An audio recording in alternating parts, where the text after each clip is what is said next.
남편 숙종은 조강지처인 자신에게 조금의 마음도 주지 않고 있습니다. 게다가 자신을 뒷받침해 주었던 서인 세력 지금 대거 몰락했습니다. 이제는 말도 못해. 하지만 인현왕후는요, 이런 절망적 상황에서도 항상 스스로를 다독이면서 중전으로서 채통을 지키려고 노력하고 또 노력합니다. 자, 그러던 1689년 4월 23일 인현왕후의 생일이 다가왔습니다. 중전인 만큼 어느 때보다 화려한 축하 연회와 인사가 이어져야 되는 그런 날 아니겠습니까? 그렇죠. 그런데 갑자기 숙종이 인현왕후를 찾아와 벼락같이 화를 내는 겁니다. 왜?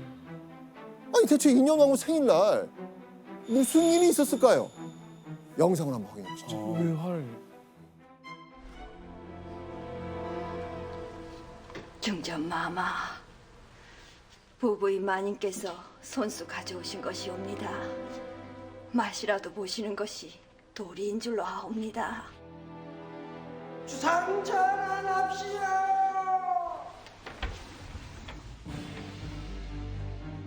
드시옵소서.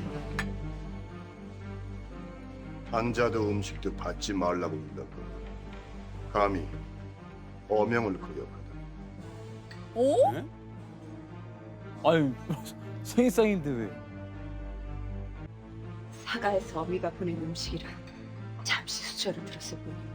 감히 말대꾸를 하려는 게 전하, 신첩을 다만 그만 됐어.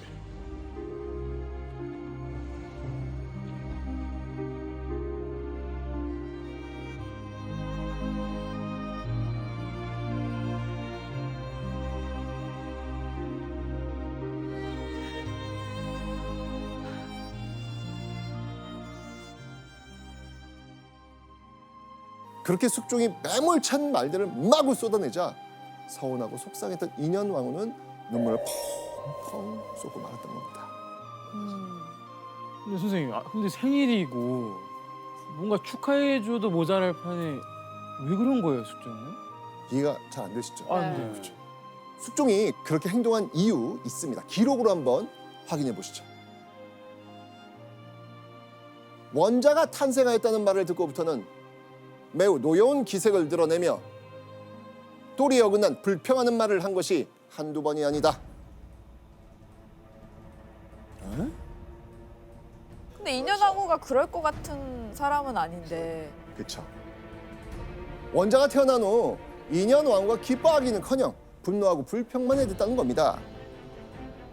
심지어 인현왕후조에 따르면요, 장희빈이 인현왕후가 왕자에게 독약을 먹여 죽이려 한다, 자신을 저주하려 한다라는 소문을 퍼뜨리겠다고 나오기까지 합니다.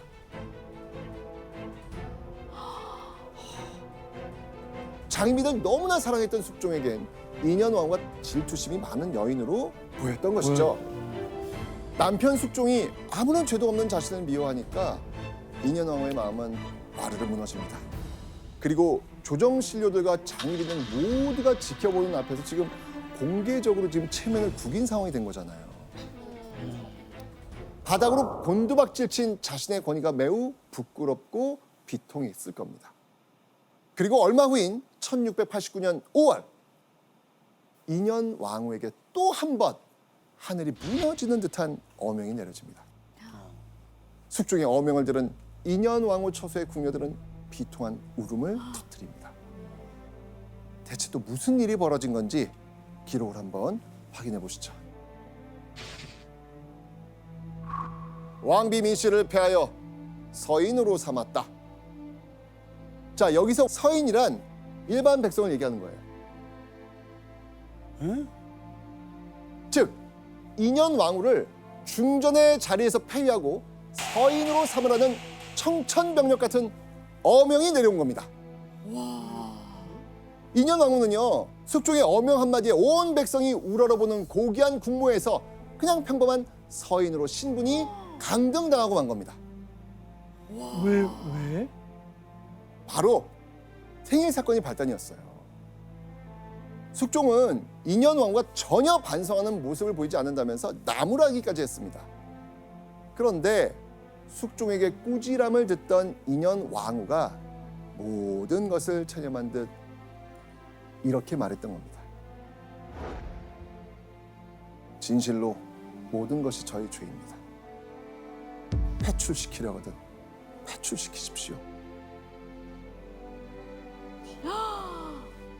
인현 왕후는 숙종의 마음이 완전히 떠났음을 직감한 듯 자신을 폐위해서 내보내려면 내보내십시오 라고 말했던 겁니다. 근데 그 막 진짜 막 패출시키세요 이런 것도 있겠지만 한편으로는 저 같아도 그냥 이렇게 살 바에는 그냥 폐위돼서 그냥 조용히 사는 게 낫겠다라고 생각할 것 같아요. 너무 스트레스 받으니까. 굳이 내가 여기서 아유. 왜? 그렇게 인현 왕후를 폐위하겠다는 이 숙종의 뜻에 온 조정이 발칵 뒤집혀집니다. 자, 당시 조정을 장악하고 있었던 건 어느 세력이라 그랬죠? 남인. 그런데 남인들조차도 한나라의 국모를 투기한다는 이유로 폐위시키는 건 이건 아무리 숙종이지만 이건 너무한 거 아니야? 지나친 처사라고 판단한 거예요. 하지만 숙종 의지 꺾지 않습니다. 결국 1689년 5월 2일 숙종의 어명으로 인현 왕후는 혼인한 지 8년 만에 중전의 자리에서 쫓겨나고 맙니다. 우와. 자, 그런데요. 인현 왕후가 쫓겨난 날, 폐위된 날, 그날이 5월 2일인데요. 이 5월 2일이 무슨 날인지 아세요? 공교롭게도 8년 전 인현 왕후가 중전에 책봉된 날이었습니다. 진짜 네. 의미 있는 날에 중전이 됐는데 그날에 폐위를 당한. 네, 그러니까 결혼기념일 같은 날. 그렇죠.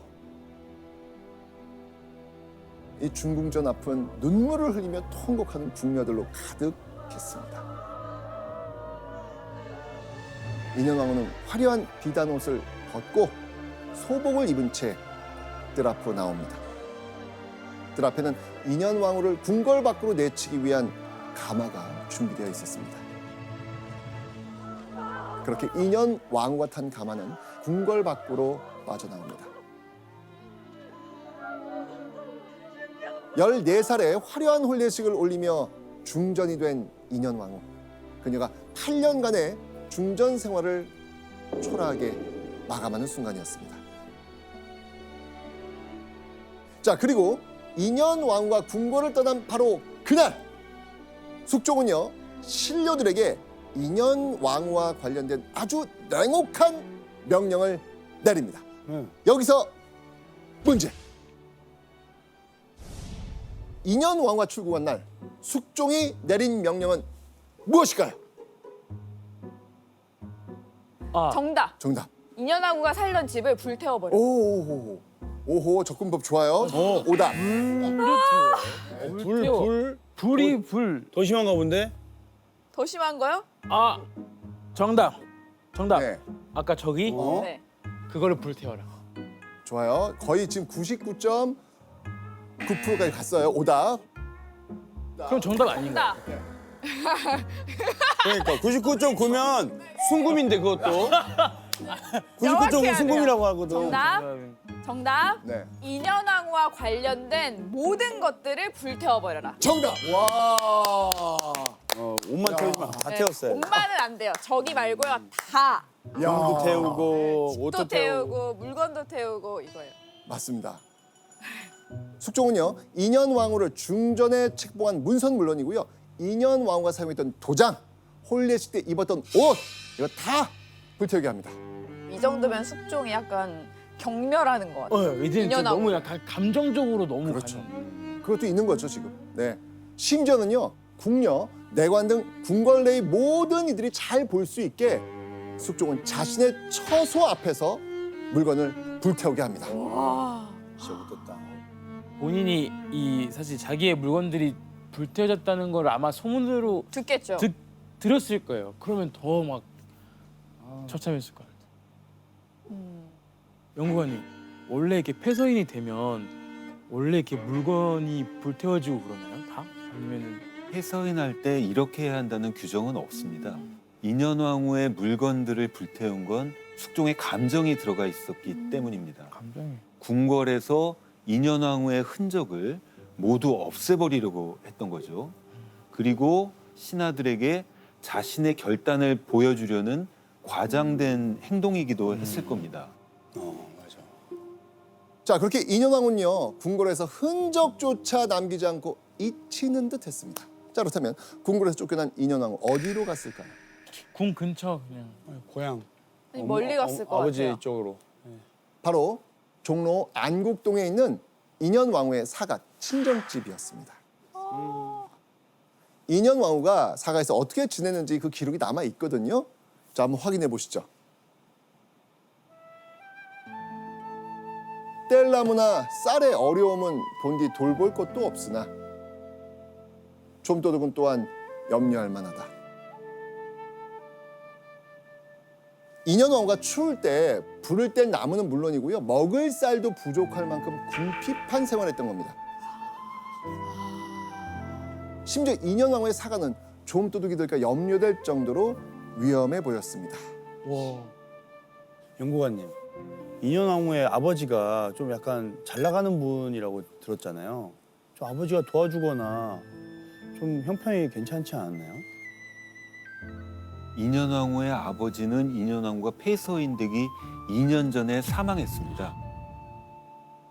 그리고 인현왕후의 큰오빠도 기사환국에 휘말려 귀양간 상태였습니다. 인현왕후의 가문 자체가 가세가 기울었던 겁니다. 그리고 인현왕후는 억울한 부분도 있었겠지만 아무튼 국왕인 숙종이 투기를 죄목으로 자신을 내쳤기 때문에 스스로를 죄인이라고 생각했습니다. 그래서 친인척과도 전혀 교류하지 않았기 때문에 생활이 더 어려웠던 걸로 보입니다. 당시 사람의 발길과 손길이 끊긴 인현왕후의 살림살이가 얼마나 궁색했는지 이 창호지로 된 문에 구멍이 나도 이걸 고치지 못할 정도였대요. 인현왕후의 처소 앞은 전혀 관리가 되지 않아가지고 무성한 잡초로 엉망진창이 되어버렸습니다. 와. 그래서 이 조정신하들이 숙종에게 이런 요청을 합니다. 인현왕후의 사가에 옷과 양식을 충분히 지급해 줘야 됩니다. 라고 말이죠. 숙종의 반응은 어땠을까요? 아니 당연히 반대하죠. 그 모든 집기를 불태운 사람이 그러니까. 먹을 것조차 안 챙겨주는데 이거를 허용하겠어요? 그래도 중전이었잖아요. 그래도 지원은 조금이라도 하려고 했을 것 같아요. 그 얘기 듣고 나서. 숙종은요, 냉혹하게 신료들의 요청을 거절하면서 허락하지 않습니다. 와, 질투 하나로 이렇게까지 됐을 거라고 본인도 상상도 못했을 것 같아요. 참, 그래도 한때 부부 사이였는데 네. 참 무섭습니다. 그러니까. 그죠? 네. 그렇게 고달픈 패비 생활이 계속되고 있던 때 인현왕후의 가슴이 또 한 번 미어지는 가슴 아픈 소식이 들려옵니다. 어떤 소식이었을 것 같아요? 뭐지? 1690년 비어있는 중전 자리에 장희빈이 책봉되었다는 소식이었습니다. 게다가 장희빈이 낳은 원자가 세자의 자리에 책봉도 되었습니다. 숙종은요, 인현왕후 내쫓은 이후에요, 장희빈에게 그냥 아낌없이 애정을 퍼부은 겁니다. 심지어 숙종은요, 장희빈 오빠한테도요, 지금의 서울시 부시장에 해당하는 한성부 우윤 등의 높은 관직마저 하사합니다. 장희빈 남매가 그야말로 권력의 핵심이 된 겁니다. 숙종의 총애를 등에 업은 장희빈 남매는 남인 세력의 주축이 됩니다. 승승장구하는 장희빈과 이 남인 세력의 이야기가 인현왕후 귀에도 들리지 않았을까요? 병나요 진짜. 아, 진짜 병나겠죠. 네. 화병.